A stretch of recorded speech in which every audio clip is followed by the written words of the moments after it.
Zafira, penemu buat terbaharu TV PSS. Pada episod kali ini, kita akan membincangkan sedikit info yang menarik tentang Ramadan sebagai peluang. Bersama saya pada hari ini merupakan wakil daripada Kiara Khalid, SMK Kiara Mas, iaitu Karin Zafira. Hai semua, Assalamualaikum. Apa khabar Karin? Baik. Okey, baiklah. Ramadan sering dianggap sebagai bulan ujian bagi umat Islam. Boleh Karin jelaskan mengapa Ramadan dianggap sebagai satu ujian?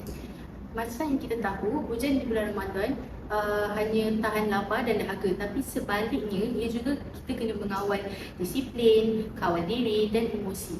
Walaupun kita tak makan dan minum, tetapi kita juga kena jaga tutur kata, jaga perangai dan sebagainya. Sebab Ramadan ni, ia mengajar kita untuk membuat perkara yang jarang kita buat.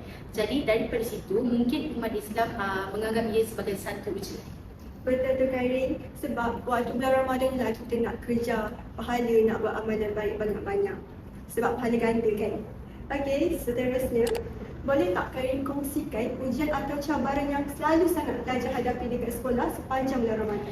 Yang sering pelajar ni ialah letih dan kurang tenaga. Sebagai contoh, dahaga dan mengantuk. Jadi daripada situ, pelajar akan jadi kurang fokus dalam belajar. Bagi cabaran pula, murid perlu mengawal emosi daripada berkata kasar, mencarut, bergaduh dan sebagainya lah. Baik, saya sebenarnya bersetuju dengan apa yang Karin katakan, sebab selalunya perkara-perkara macam ni memang susah sangat kita nak elak dan untuk kita ubah pun susah sangat. Okey, soalan terakhir. Apakah nasihat Karin kepada pelajar di luar sana supaya dapat menghadapi ujian dengan lebih positif dan baik? Bagi saya, jangan anggap Ramadan ni sebagai beban untuk kita jadi malas. Sebaliknya, anggaplah Ramadan ni untuk kita berubah ke arah yang lebih baik. Kita kena cabar juga diri kita untuk berubah. Sebab Ramadan ni, ia bukan sekadar bertahan 30 hari, tetapi ia tentang apa yang kita bawa selepas 30 hari. Saya juga sedikit sikit harapan saya, semoga di bulan Ramadan yang mulia ni kita dapat berubah ke arah kebaikan.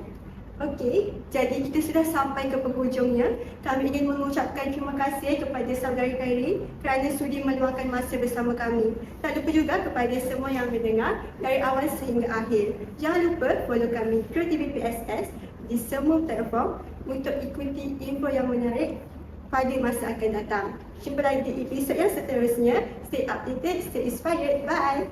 Ramadan, Ramadan, Ramadan.